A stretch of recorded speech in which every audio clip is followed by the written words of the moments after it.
In this video, we'll show you how to install Alpena's 12-volt power block accessory. You'll need the following tools for this installation. Protective eyewear must be used. Let's get started. Open the box to lay out your products and ensure that you have all your parts. To connect your power block to the battery, you'll need a positive power wire with a ring terminal on each end. Measure the length needed and cut. Crimp a battery terminal to each end of the power wire. Now connect one terminal end to the power block. Place the washer, ring terminal, lock washer, and nut onto the threading.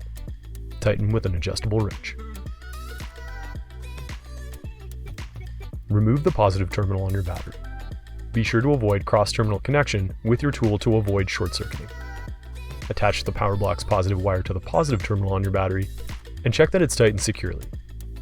Remember to avoid cross-terminal connection with your tool to avoid short-circuiting.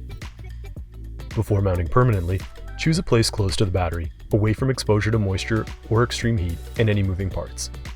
If you've decided to use the tape method, make sure your mounting surface is clear of contaminants and obstructions by using rubbing alcohol and a clean towel. You can then apply a piece of double-sided adhesive to secure your 12-volt power block in the desired location. Allow 24 hours for the adhesive to cure properly.